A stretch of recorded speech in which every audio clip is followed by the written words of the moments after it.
نبی صلی اللہ علیہ وسلم کے بارے میں فرمایا الم نشرح لک صدرک، کیا ہم نے آپ کا سینہ آپ کے لیے کھول نہیں دیا؟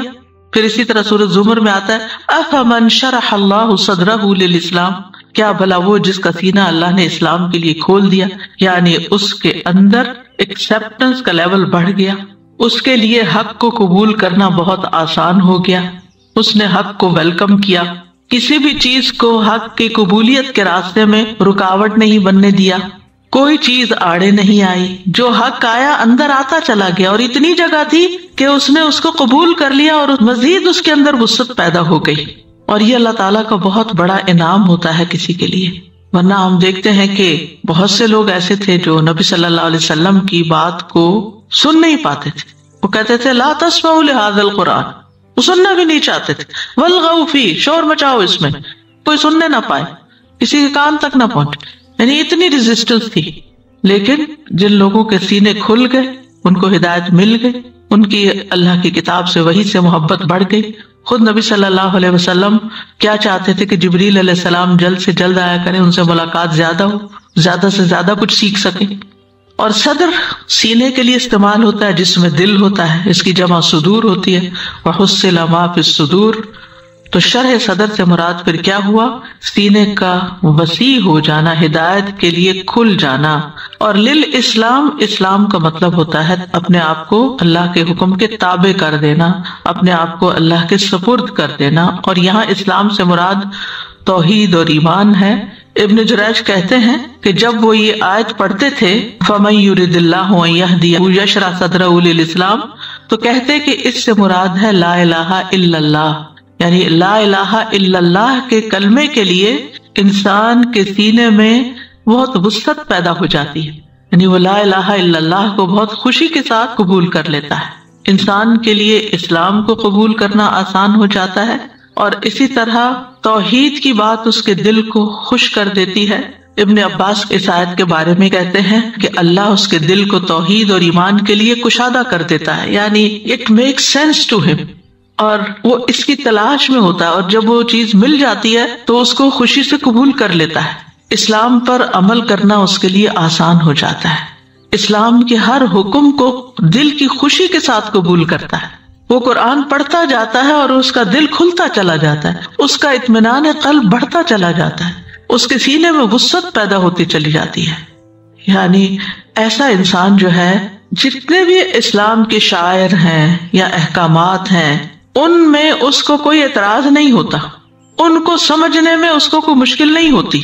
ان کی وہ بہت کوئی لمبی چوڑی ایکسپلینیشن نہیں چاہتا ہوتا، وہ کہتا ہے میرے رب کا حکم ہے، میرے لیے یہی کافی ہے کہ میرے رب نے حکم دیا ہے۔ آپ دیکھیں بندوں میں سے بھی جس سے آپ کو محبت ہوتی ہے، جس پر آپ کا اعتماد ہوتا ہے، اس کی چھوٹی سی بات بھی آپ کے لیے بڑی امپورٹنٹ ہوتی، وہ بڑے سے بڑا مشکل کام بھی آپ کو کہہ دے تو آپ کے لیے بوجھ نہیں ہوتا،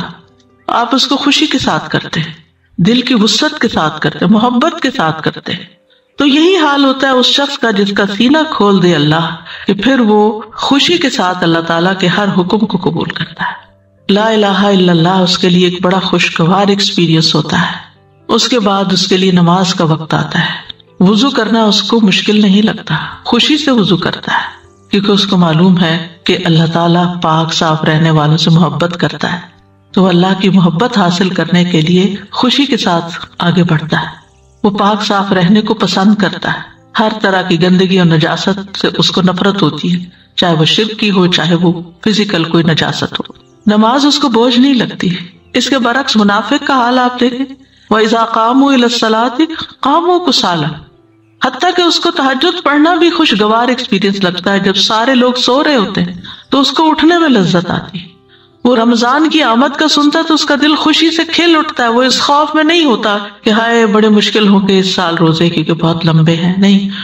وہ اس بھوک کو بھی انجوائے کرتا ہے جو وہ اللہ کی خاطر برداشت کرتا ہے۔ وہ ضبط نفس، اپنے نفس کی خواہشات پہ کنٹرول کرتا ہے، کیونکہ اس کے سینے میں ایک وسعت ہوتی ہے۔ وہ حج کے سفر کو مشقتوں بھرا ہونے کے باوجود بھی انجوائے کرتا ہے۔ وہ اللہ کے راستے میں زکوٰۃ دیتا ہے یا صدقات دیتا ہے تو دے کر خوش ہوتا ہے، دینے سے اس کے دل میں اور وسعت آتی ہے، کیونکہ اللہ تعالیٰ اس کے لیے یہ عمل آسان کر دیتا ہے۔ فَأَمَّا مَنْ أَعْطَىٰ وَاتَّقَىٰ وَصَدَّقَ بِالْحُسْنَىٰ فَسَنُيَسِّرُهُ لِلْيُسْرَىٰ، یعنی اللہ تعالیٰ اس کے لیے یہ سارے کام آسان کر دیتے ہیں.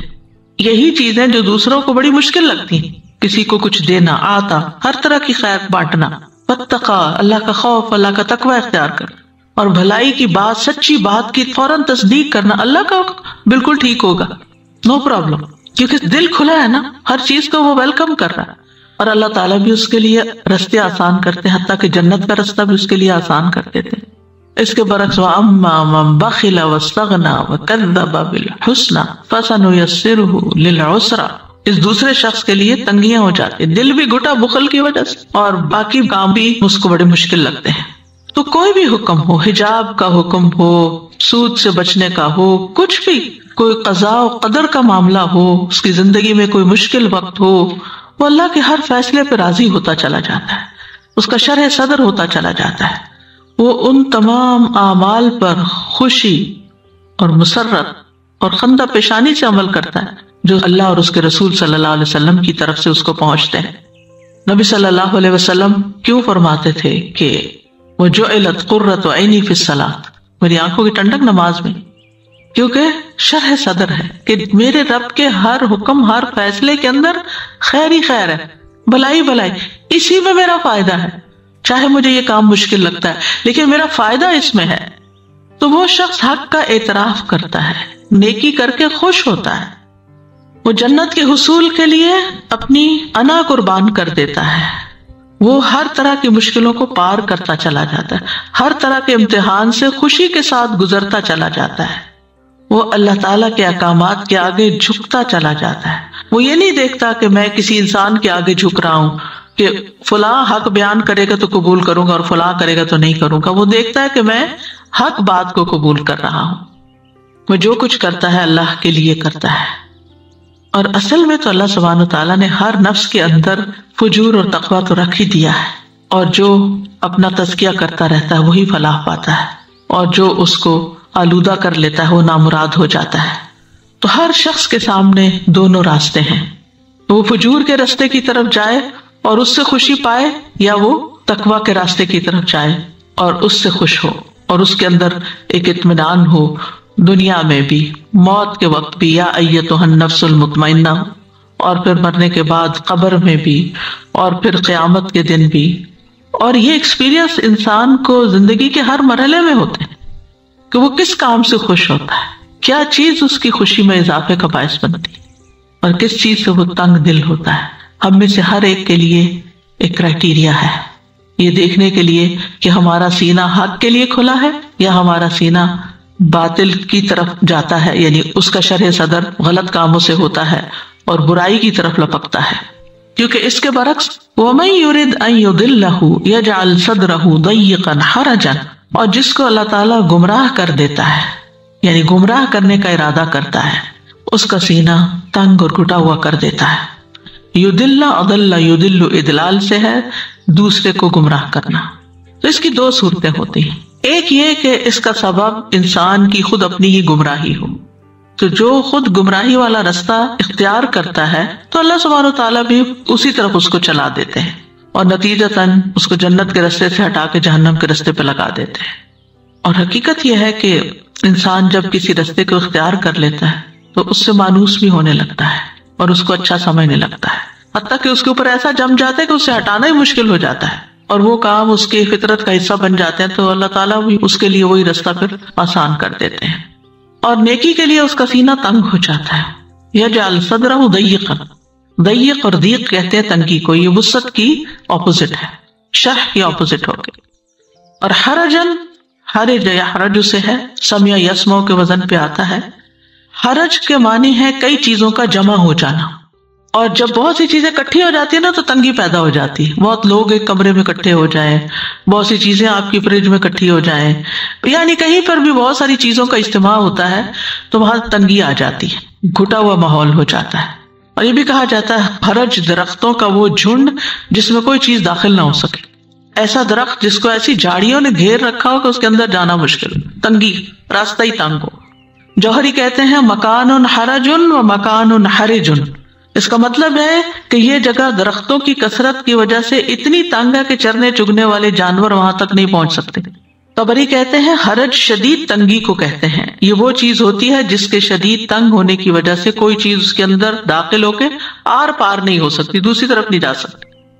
اور ایک قول یہ بھی ہے کہ حرج کا لفظ اس وقت بولا جاتا ہے جب کوئی انسان بے قرار ہو جائے، بے قراری کی حالت، اللہ اس کے سینے کو بے قرار کر دیتا ہے، تنگ ہو جاتا ہے، شکوک و شبہات دل میں پیدا ہو جاتے ہیں اور اس انسان کو اطمینان قلب نصیب نہیں ہوتا، مطمئن نہیں ہوتا۔ قرآن مجید میں آتا ہے ثم لا یجدوا فی انفسہم حرجا مما قضیت ویسلموا تسلیما، پھر اپنے دلوں میں وہ اس سے کوئی تنگی محسوس نہ کریں، یعنی جو بھی اللہ کا حکم آئے۔ سورۃ الحج میں آتا ہے وما جعل علیکم فی الدین من حرج، اور تم پر دین کی کسی بات میں تنگی نہیں اس نے ڈالی۔ اب ضیقاً بھی تنگ ہے اور حرجن بھی تنگ ہے، تو یہ دو کیوں لائے گئے ہیں؟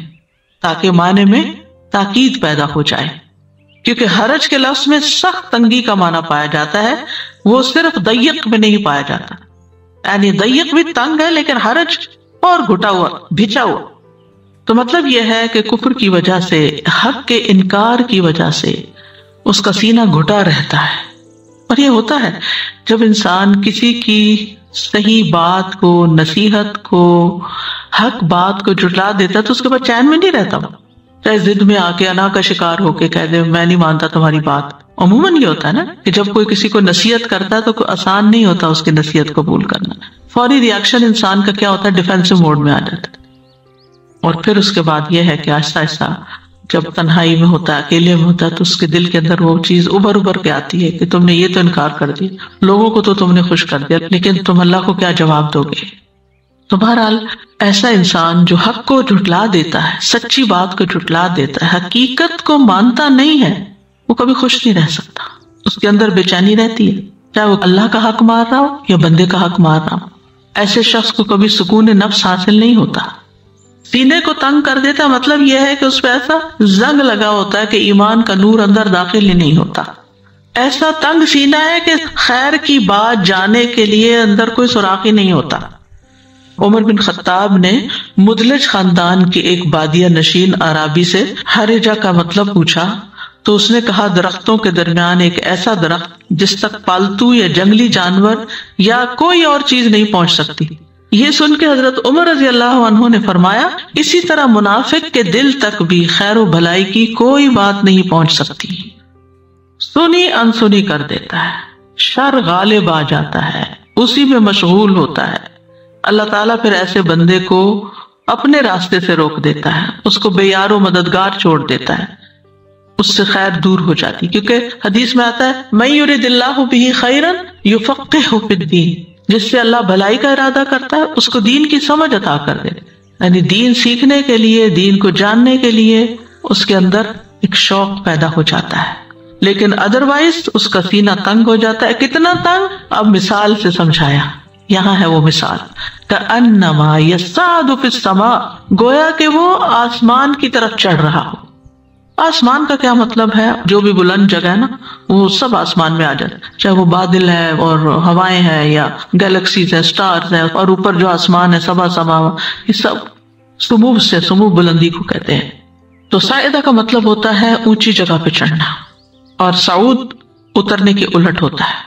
اور یہ دشوار گزار گھاٹی یا مشکل سے سر ہونے والی گھاٹی۔ اور جب کوئی کام مشکل ہو جاتا ہے تو کہا جاتا ہے عربی میں تصعدنی الامر، یہ معاملہ مجھ پہ بڑا مشکل ہو گیا ہے۔ اسی طرح سانس میں تنگی، اس کے لیے بھی استعمال ہوتا ہے۔ اسی طرح جب لمبی سانس کھینچی جاتی ہے تو اس کے لیے سعدا، صاد کے ساتھ لفظ استعمال ہوتا ہے۔ جس کو تکلیف کے ساتھ سانس آ رہی ہے اس کے لیے بھی یہ لفظ استعمال ہوتا ہے، مشقت کے لیے بھی آتا ہے۔ تو صعود ہوتا ہے اونچی جگہ پہ چلے جانا۔ اب کأنما یصعد فی السماء، کسی بھی اونچی جگہ پہ چڑھنا، چاہے پہاڑی پہ چڑھنا ہو، چاہے سیڑھی چڑھنا ہو، چاہے کسی اور طریقے سے اوپر جانا ہو، فضا کے اندر اوپر اوپر اوپر، تو آکسیجن کی کمی ہو جاتی ہے اور انسان کا سانس تنگ ہونے لگتا ہے، سینہ گھٹنے لگتا ہے، سانس لینے میں دقت پیش آتی ہے۔ اور سینے کی تنگی میں مبالغے کے لیے یہ مثال بیان کی گئی ہے، یعنی اس طرح کہ اس شخص کو ایسے آدمی کے ساتھ تشبیہ دی گئی ہے جو ایسا کام کرنے کی کوشش کرتا ہے جس پر اس کو قدرت حاصل نہیں ہوتی، جیسا کہ آسمان کی طرف چڑھنا ایسی چیز ہے جو طاقت کے دائرے سے خارج ہے، لہذا ایسے شخص کے لیے کوئی نیکی کا کام کرنا بڑا مشکل ہوتا ہے۔ یعنی جس طرح آسمان کی طرف چڑھنا ایک مشکل کام ہے، اسی طرح اسلام قبول کرنا، اسلام کے احکامات پر عمل کرنا اس کو بڑا ہی مشکل لگتا ہے، وہ اپنے اندر اس کی استطاعت نہیں پاتا۔ یعنی ایسے شخص کا حق کو قبول کرنا اتنا ہی مشکل ہے جتنا کسی کا آسمان کی طرف چڑھنا مشکل ہے، اوپر جانا مشکل کام۔ یعنی یہ کسی شخص کی بہت شدید اور بھاری نفرت اور دین سے دوری کی علامت ہے۔ خیر کی مجلس میں جانا اس کے نفس پہ انتہائی گراں ہے، کسی کی نصیحت سننا، قرآن کا پڑھنا، قرآن کا سیکھنا یا سکھانا تو بنیادی طور پر اسلام سے دوری کی طرف اشارہ ہے۔ یعنی جب انسان ایمان قبول نہیں کرتا تو پھر اس کے لیے اگلے راستے اور مشکل ہو جاتے ہیں۔ انسان کی نفسیاتی حالت کی طرف یہاں بنیادی طور پر اشارہ ہے۔ یعنی ویسے اس کا سانس ٹھیک آتا ہے، فزیکلی وہ بڑا فٹ انسان ہے، اس کو کوئی پرابلم نہیں ہے سانس کی، لیکن خیر کی بات کے لیے اسے بڑی مشکل ہے۔ قرطبی کہتے ہیں اللہ نے کافر کے ایمان سے نفرت کرنے اور ایمان کے اس پر بھاری ہونے کو تشبیہ دی ہے کہ جس پر کوئی ذمہ داری ڈال دی جاتی ہے تو اس کو کرنے کی طاقت نہیں رکھتا، جیسے کہ آسمان پر چڑھنا انسان کے بس میں نہیں۔ اور عمومی طور پر خیر کی بات سننا یا خیر کے کام کرنا جس شخص کے لیے مشکل ہو، اس کا دل نہ چاہتا، اس کا دل نہ لگتا، اس کا دل خوش نہ ہوتا، اس کے لیے اس کا دل راضی نہ ہوتا ہو۔ جیسے کچھ لوگ نماز نہیں پڑھتے، جب انہیں نماز کی طرف بلایا جاتا ہے تو گویا ان کے اوپر پہاڑ گر پڑا، حالانکہ گھنٹہ گھنٹہ جم میں ایکسرسائز کریں، نماز میں تو کوئی جسمانی مشقت بھی نہیں۔ پھر فرمائے کذالک، اسی طرح یجعل اللہ الرجس علی الذین لا یؤمنون، اللہ ان لوگوں پر جو ایمان نہیں لاتے گندگی انڈیل دیتا ہے۔ رجس کا لفظی معنی ہوتا ہے گندگی کا۔ ابن زید کہتے ہیں اس سے مراد ہے عذاب۔ ابن عباس کہتے ہیں اس سے مراد شیطان ہے، یعنی اللہ تعالیٰ اس پر شیطان کو مسلط کر دیتا ہے، شیطان اس پر قابو پا لیتا ہے، جو اس کو ایمان کے قریب نہیں پٹکنے دیتا یا دین کے قریب نہیں آنے دیتا، جیسا کہ سورۃ زخرف میں بھی آتا ہے وَمَن يَعْشُ عَن ذِكْرِ الرَّحْمَنِ نُقَيِّضْ لَهُ شَيْطَانًا فَهُوَ لَهُ قَرِينٌ، جو رحمان کے ذکر سے آنکھیں بند کر لیتا ہے ہم اس پر ایک شیطان مسلط کر دیتے ہیں جو اس کا ساتھی بن جاتا ہے۔ بعض کہتے ہیں کہ رجس سے مراد دل کی تنگی، قلق، اضطراب، بے چینی، بے اطمینانی ہے۔ جو ایمان نہیں لاتا، یعنی اس نے انکار تو کر دیا، نہیں مانی بات، لیکن اس کے بعد اس کے اندر خوشی نہیں رہی، جیسا کہ قبول کرنے والے کے اندر ایک وسعت آ جاتی ہے دل میں، وسیع دل۔ اور آپ دیکھیے کہ دل کی وسعت جو ہے وہ زندگی میں کتنا فائدہ دیتی ہے۔ انسان بڑی بڑی باتیں سہ جاتا ہے، لوگوں کی غلطیوں کو معاف کر دیتا ہے، دوسروں کو دے کر خوش ہوتا ہے۔ یعنی وہی کام جو تنگ دل انسان کے لیے بڑی مشکل ہوتے ہیں اس کے لیے بڑے ہی آسان ہے۔ یعنی کچھ لوگ ہوتے ہیں نا کہ ان کو تھوڑا سا بھی مال خرچ کرنا پڑے تو ان کے اوپر موت آ جاتی ہے، جیسے گویا موت کے تجربے سے گزر۔ اور کچھ لوگ دائیں بائیں، آگے پیچھے، دن رات، اوپر نیچے، جہاں ضرورت ہوتی ہے خیر بانٹتے چلے جاتے ہیں، بانٹتے چلے جاتے ہیں، اور بانٹ کر ان کو کوئی ملامت نہیں، ندامت نہیں ہوتی، ان کے اندر ایک اطمینان ہوتا ہے، خوشی آتی، دل اور کھل جاتا ہے، وہ جو لطف آتا ہے اس کے بعد مزید نیکی کرنے کو دل چاہتا ہے۔ اسی لیے آپ دیکھیں کہ جو لوگ رمضان کے روزے انجوائے کرتے ہیں نا، ان کے لیے شوال کے روزے بائیں ہاتھ کا کھیل ہوتا ہے، ان کو ایک لطف حاصل ہوتا ہے، ایک لذت حاصل ہوتی ہے۔ جو رمضان میں تراویح پڑھ لیتے ہیں نا، ان کے لیے بعد میں قیام اللیل بڑا آسان ہو جاتا ہے، کیونکہ وہ اس تجربے سے گزر چکے ہوتے ہیں اور وہ اس کو سمیٹ لیتے ہیں، ان کے لیے آسانی ہو جاتی۔ تو ایمان والی زندگی شرح صدر والی زندگی ہوتی ہے، اور ایمان کے بغیر زندگی قلق اور گھٹن والی زندگی ہوتی ہے۔ سورۃ طٰہٰ میں آتا ہے وَمَنْ أَعْرَضَ عَنْ ذِكْرِي فَإِنَّ لَهُ مَعِيشَةً ضَنْكًا، اور جو میری یاد سے منہ موڑے گا اس کی زندگی تنگ ہو جائے گی۔ ابن کثیر کہتے ہیں کہ نہ ہی اسے اطمینان ملتا ہے، نہ ہی اس کا سینہ وسیع ہوتا ہے، بلکہ گمراہی کی وجہ سے اس کا سینہ گھٹن اور تنگی والا ہوتا ہے، اگرچہ ظاہری طور پر وہ خوشحال ہی کیوں نہ ہو، ملینئر ہے، لیکن دل تنگ ہے، اندر کوئی خوشی نہیں، مال ہے، بے تحاشا مال ہے، مینشن میں رہتا ہے، ہر سہولت ہے زندگی، طرح طرح کے کھانے ہیں میز پر، لیکن دل کی خوشی کوئی نہیں، کیونکہ دل میں اللہ کی پہچان نہیں، اللہ کی محبت نہیں، ایمان نہیں، ایمان کا نور نہیں۔ ہر چیز بے ذائقہ بے مزہ ہو کے رہ گئی ہے۔ ابن کثیر کہتے ہیں خواہ وہ اپنی مرضی کا لباس ہی کیوں نہ پہنتا ہو، اپنی مرضی کا کھاتا ہو، جہاں چاہتا ہو رہائش رکھتا ہو، لیکن اس کا دل یقین اور ہدایت تک نہیں پہنچتا، وہ پریشانی، حیرت اور شک میں ہی رہتا ہے، وہ ہمیشہ ہی متردد رہتا ہے، اور یہ چیز معیشت ضنکا میں سے ہے، ہر وقت ایک بے چینی ہے اندر۔ رجس کا ایک معنی دنیا میں لعنت اور آخرت میں عذاب بھی ہے۔ بغوی اپنی تفسیر میں لکھتے ہیں، زجاج کہتے ہیں رجس کا مطلب دنیا میں لعنت برسنا اور آخرت میں عذاب میں گرفتار ہونا ہے۔ مجاہد کہتے ہیں رجس سے مراد ہر وہ چیز جو خیر سے خالی ہو، یعنی کفر اور شرک کی ناپاکی کا زنگ طے در طے ان کے دلوں پہ چڑھ جاتا ہے کہ پھر دلوں پہ مہر لگ جاتی ہے، ہدایت ملنا مشکل ہو جاتی ہے۔ وَأَمَّا الَّذِينَ فِي قُلُوبِهِم مَّرَضٌ فَزَادَتْهُمْ رِجْسًا إِلَىٰ رِجْسِهِمْ، رہے وہ لوگ جن کے دلوں میں بیماری ہے تو اس نے ان کو ان کی گندگی کے ساتھ اور گندگی میں اضافہ کر دیا۔ تو بہرحال اس مثال میں دو کردار بتائے گئے، ایک وہ جس کا سینہ ایمان کے نور سے منور ہے، جو نیکی سے لذت پاتا ہے، جس کے اندر یقین اور توکل کی دولت ہے، اللہ اور اللہ کے بندوں سے محبت کی دولت ہے، وہ نیکی کو بوجھ نہیں سمجھتا۔ اس کے برعکس دوسرا کردار جس کے اندر ایمان، علم اور یقین نہیں ہے، اس کا سینہ تنگ اور گھٹا ہوا ہے،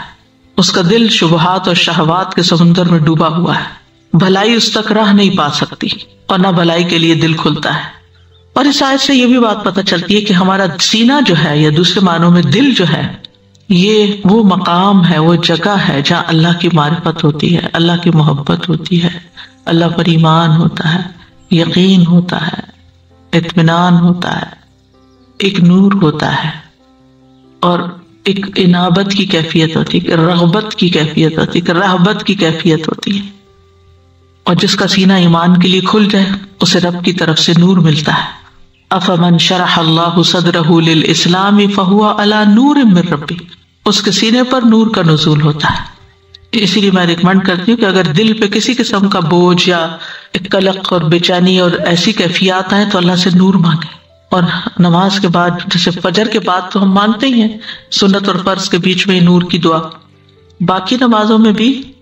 اگر شروع کر دیں فرض کے بعد بیٹھ کے، یعنی جب کبھی ایسی کیفیت ہو تو آپ دیکھیں گے کہ ایک نہ صرف اطمینان قلب بڑھے گا بلکہ زندگی میں فیصلے بڑے آسان ہو جائیں گے، کیونکہ کلیئرٹی آف تھاٹ آ جاتی کہ کیا کرنا اور کیا نہیں کرنا۔ تو جو ایمان والا ہوتا ہے اس کا قلب مطمئن بالایمان ہوتا ہے،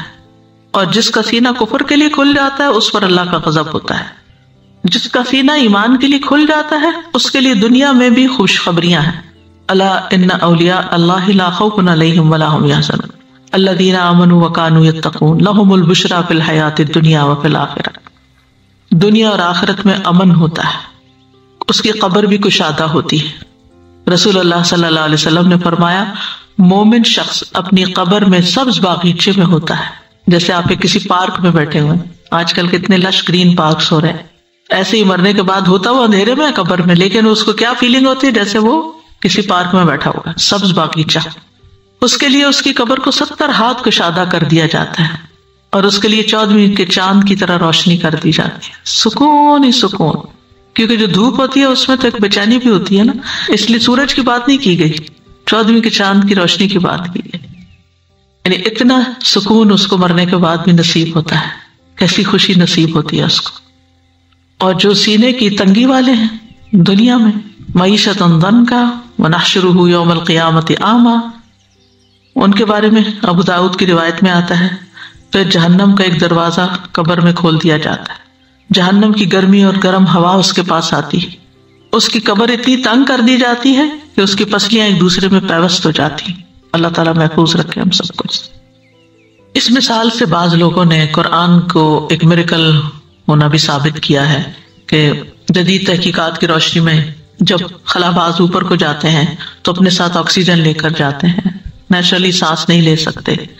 تو قرآن نے 1400 سال پہلے ہی بتا دیا کأنما یصعد فی السماء، گویا کہ وہ آسمان کی طرف جا رہا ہے، اوپر جا رہا ہے، اور اس کا سینہ گھٹ رہا ہے آکسیجن کی کمی کی وجہ سے۔ تو واضح طور پر قرآن نے کھلے الفاظ میں بتا دیا کہ اونچائی پر انسان کو سانس لینے میں مشکل پیش آتی ہے، چاہے ہل ٹاپ ہی کیوں نہ ہو،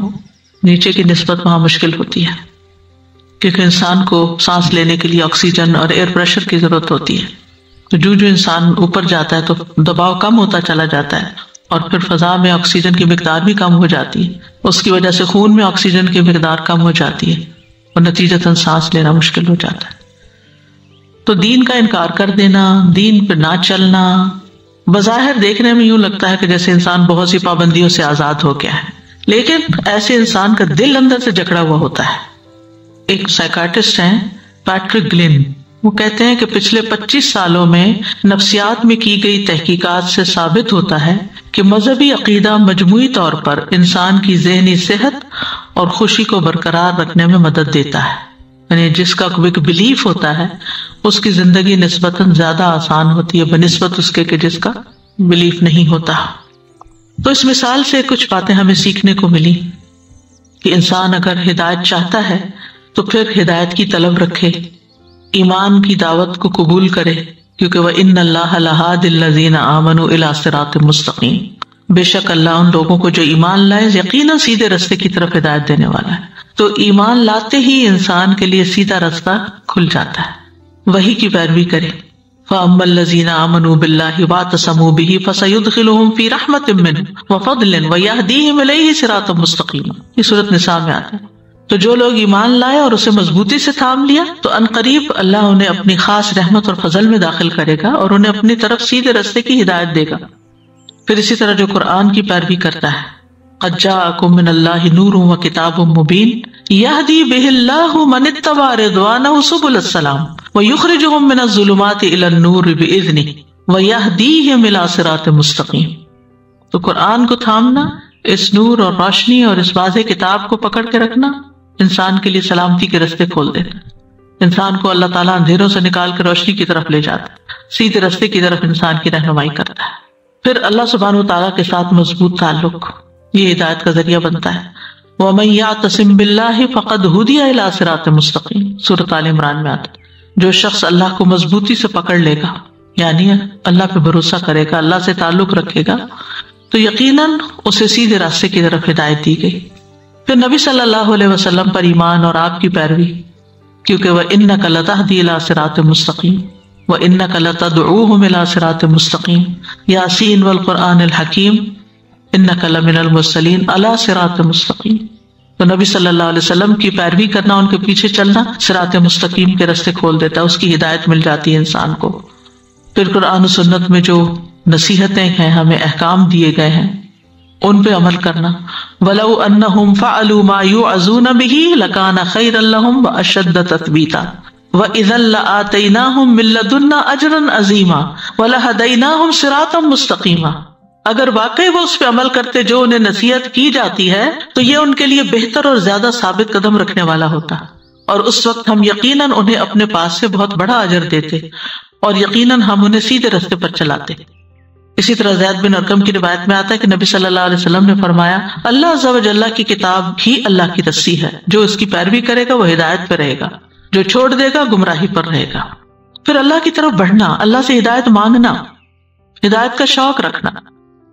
تو اللہ تعالیٰ ہدایت میں والذین اہتدوا زادہم ہدی انہم فتیۃ آمنوا بربہم وزدناہم ہدی. اللہ تعالیٰ فرماتے ہیں، حدیث قدسی ہے، اے ابن آدم تو میری طرف کھڑا ہو، میں تیری طرف چل کے آؤں گا، تو میری طرف چل کے آ، میں تیری طرف دوڑ کے آؤں گا. تو ایسا نہیں کہ اللہ تعالیٰ ظلم کے ساتھ کسی کو ہدایت نہیں دیتا، لیکن انیشیٹو بندے کی طرف سے ہونا چاہیے اور پھر رجوع کرے اللہ کی طرف. وَيَهْدِي إِلَيْهِ مَنْ أَنَابَ. کسی بھی معاملے میں جہاں پر بھی انسان سمجھے کہ میں پتہ نہیں ٹھیک کر رہا ہوں یا غلط کر رہا ہوں، تو اللہ تعالیٰ کی طرف رجوع کرے اور اللہ سے ہدایت مانگے. اور پھر شرح صدر کی کچھ علامات ہوتی ہیں کہ شرح صدر ہے یا نہیں. اس میں سب سے بڑی بات یہ ہے کہ انسان دین اسلام پر خوشی سے راضی ہوتا ہے، وہ شرماتا نہیں کہ میں مسلمان ہوں، وہ اس پر عمل کرنے سے گھبراتا نہیں. اللہ کا حکم سن کے بندہ خوش ہو جاتا ہے، اللہ کے احکامات کو خوشی سے قبول کرتا ہے، اللہ کی نازل کردہ شریعت پہ راضی ہو جاتا ہے، عبادات پہ دل لگتا ہے. عبداللہ بن محمد کہتے ہیں، میں اور میرے والد انصاریوں میں ہمارے سسرالیوں کے ہاں کسی کی عادت کے لیے گئے تو نماز کا وقت ہو گیا، تو اس نے بیمار نے اپنے گھر والوں میں سے کسی کو کہا، لڑکی میرے لیے وضو کا پانی لاؤ کہ شاید میں نماز پڑھ لوں تو راحت پاؤں. ہم کہتے بیمار ہو تم آرام کرو، نماز کیا پڑھنی. کہتے ہیں ہم نے ان کا یہ جملہ پسند نہ کیا تو انہوں نے کہا میں نے رسول اللہ صلی اللہ علیہ وسلم کو سنا، آپ فرماتے تھے اے بلال اٹھو ہمیں نماز کے ساتھ راحت پہنچاؤ۔ تو شرح صدر کی علامت یہ ہوتی ہے کہ نیکی اور اطاعت کے کاموں میں سکون ملتا ہے، راحت نصیب ہوتی ہے، انسان خوشی سے اللہ کے حکم پر، رسول صلی اللہ علیہ وسلم کے حکم پر سمعنا و اطعنا کہتا ہے۔ عبداللہ بن مسعود کہتے ہیں ہم رسول اللہ صلی اللہ علیہ وسلم کے ساتھ ہوتے تھے تو آپ کو کسی بھی معاملے میں صرف ایک بار کہنے کی ضرورت پیش آتی تھی، ہم فوراً اس کو کر لیتے تھے۔ ہمارا حال کیا ہے، پہلے ہم پوچھیں گے حدیث صحیح ہے، پھر کہتے حدیث ہی تو ہے، کون سی قرآن کی آیت ہے۔ شرح صدر کی ایک علامت یہ بھی ہوتی ہے کہ انسان اپنا آپ اللہ کے سپرد کر دیتا ہے، اسلمت لرب العالمین، اللہ کی رضا کے کاموں میں لگا رہتا ہے۔ وَمِنَ النَّاسِ مَن يَشْرِي نَفْسَهُ ابْتِغَاءَ مَرْضَاتِ اللَّهِ، لوگوں میں سے کوئی وہ ہے جو اللہ کی رضا مندی تلاش کرنے کے لیے اپنی جان بیچ دیتا ہے، جان مار دیتا ہے، جان قربان کر دیتا ہے۔ باقی چیزیں تو باقی ہیں، کیونکہ جان دینا سب سے مشکل کام ہوتا ہے۔ حدیث میں آتا ہے انسان اللہ کی رضا حاصل کرتا ہے اور اس میں مسلسل لگا رہتا ہے تو اللہ تعالیٰ جبریل سے فرماتا ہے میرا فلاں بندہ میری رضا کی تلاش میں ہے، آگاہ رہو اس پر میری رحمت ہے۔ پھر وہ آسمانوں میں اعلان کر دیتے ہیں اور آس پاس کے سارے فرشتے یہی کہنے لگتے ہیں، پھر یہی بات زمین پر آ جاتی ہے کہ فلاں پہ اللہ کی بڑی رحمت ہے۔ شرح صدر والا انسان نصیحت کی بات سن کے اسے فوراً قبول کرتا ہے، اللہ کے فیصلوں پہ راضی ہوتا ہے۔ عبادہ بن صامت کہتے ہیں ایک آدمی نبی صلی اللہ علیہ وسلم کے پاس آیا اور کہا اے اللہ کے نبی کون سا عمل افضل ہے؟ آپ نے فرمایا اللہ پر ایمان لانا، اس کی تصدیق کرنا، اس کے راستے میں جہاد کرنا۔ اس نے کہا اللہ کے رسول میں اس سے آسان کام چاہتا ہوں۔ فرمایا عفو درگزر کرنا، صبر کرنا۔ اس نے کہا میرا تو اس سے بھی آسان عمل کا ارادہ ہے۔ آپ نے فرمایا اللہ تعالیٰ تمہارے بارے میں جو فیصلہ کر دیں اس پر اللہ تعالیٰ کو الزام نہ دینا کہ میرے ساتھ ایسا کیوں کیا، وائمی نہیں ہونا چاہیے۔ اللہ اور اس کے رسول کے فیصلوں کو عدل کے خلاف نہیں سمجھنا چاہیے، اٹس ناٹ فیئر، نیور سے اٹ اگین۔ کبھی زندگی میں کہا بھی ہو اللہ تعالیٰ کسی پر ظلم نہیں کرتا۔ اس کے برعکس جو شخص ہدایت قبول نہیں کرتا، گمراہی کے راستے پہ چل پڑتا ہے، تو اس کے بھی کچھ اسباب ہوتے ہیں، یعنی گمراہ ہونا کی بھی کچھ وجوہات ہوتی۔ اللہ تعالیٰ اس کو توفیق نہیں دیتا، لیکن اس کی چوائس کیا ہوتی ہے، وہ خود کفر اور شرک کو اختیار کر لیتا ہے، ایمان کا انکار کر دیتا ہے، اللہ اور اس کے رسول کی نافرمانی کرتا ہے۔ وَمَن يَعْصِ اللَّهَ وَرَسُولَهُ فَقَدْ ضَلَّ ضَلَالًا مُبِينًا، اللہ کے راستے سے روکتا ہے۔ آباء و اجداد کی اندھی تقلید، آخرت کے مقابلے میں دنیا کی زندگی کو پسند کرنا، ابلیس کی طرح تکبر کرنا، تو ہدایت نہیں ملی، پھر اس کو ظلم کرنا۔ وَيُضِلُّ اللَّهُ الظَّالِمِينَ، دنیا کی حرص اور لالچ رکھنا، خواہشات کی پیروی کرنا۔ سورہ صاد میں آتا ہے نا، اللہ تعالیٰ نے داؤد علیہ السلام کو فرمایا تھا وَلَا تَتَّبِعِ الْهَوَىٰ فَيُضِلَّكَ عَن سَبِيلِ اللَّهِ، خواہش کی پیروی نہ کرنا ورنہ تجھے اللہ کے راستے سے بھٹکا دے گی۔ سورہ جاسیہ میں آتا ہے أَفَرَأَيْتَ مَنِ اتَّخَذَ إِلَٰهَهُ هَوَاهُ وَأَضَلَّهُ اللَّهُ عَلَىٰ عِلْمٍ وَخَتَمَ عَلَىٰ سَمْعِهِ وَقَلْبِهِ وَجَعَلَ عَلَىٰ بَصَرِهِ غِشَاوَةً فَمَن يَهْدِيهِ مِن بَعْدِ اللَّهِ أَفَلَا تَذَكَّرُونَ، بھلا آپ نے اس شخص کے حال پہ غور کیا جس نے اپنی خواہش نفس کو الہ بنا رکھا ہے اور اللہ نے علم کے باوجود اسے گمراہ کر دیا ہے۔ یعنی جب انسان خواہشات کے پیچھے چلتا ہے تو بھلے علم ہو پھر بھی بھٹک جاتا ہے، کیونکہ وہ ہدایت نہیں چاہتا، وہ دل کی پیروی کرنا چاہتا ہے، مرضی چاہتا ہے۔ پھر برے اعمال کو اچھا سمجھنا، یہ بھی بھٹکنے کی ایک علامت ہے، یعنی اپنی غلطیوں کو جسٹیفائی کرتے رہنا۔ پھر حد سے بڑھ جانا، شک کرنا، کذالک یضل اللہ من هو مسرف مرتاب۔ تو سینے کی تنگی کی پھر علامتیں کیا ہوتی ہیں؟ توحید کی بات، ایمان کی بات، عمل صالح کی بات انسان پہ بڑی بھاری ہوتی ہے، قرآن کانوں پر بوجھ ہوتا ہے، جیسے کہ سورۃ فصلت میں آتا ہے قل هو للذین آمنوا ھدی وشفاء والذین لا یؤمنون فی آذانہم وقر وہو علیہم عمی، ایمان والوں کے لیے قرآن ہدایت اور شفا ہے، اور جو مانتے نہیں ان کے کانوں میں بوجھ ہے اور ان کے حق میں اندھا ہونے کا باعث ہے۔ ہدایت کی بات سمجھ ہی نہیں آتی۔ ہدایت کے لیے انسان اللہ اور اس کے رسول کی تعلیمات کی طرف رجوع نہیں کرتا، اگر کوئی نصیحت کر دے تو وہ قبول نہیں کرتا۔ حل کیا ہے؟ سینے کی تنگی کا علاج کیا ہے؟ قرآن مجید میں بتایا گیا ہے وَلَقَدْ نَعْلَمُ أَنَّكَ يَضِيقُ صَدْرُكَ بِمَا يَقُولُونَ فَسَبِّحْ بِحَمْدِ رَبِّكَ وَكُن مِّنَ السَّاجِدِينَ وَاعْبُدْ رَبَّكَ حَتَّى يَأْتِيَكَ الْيَقِينُ، یہ نہیں کہ انسان کے اب حج کر لیا، دل اطمینان میں آ گیا، اب چھوڑ دو باقی نہیں، مرتے دم تک. یعنی پہلی چیز رب کی حمد کے ساتھ تسبیح کی کثرت، دوسرا سجدہ کرنے والوں میں سے ہونا، نوافل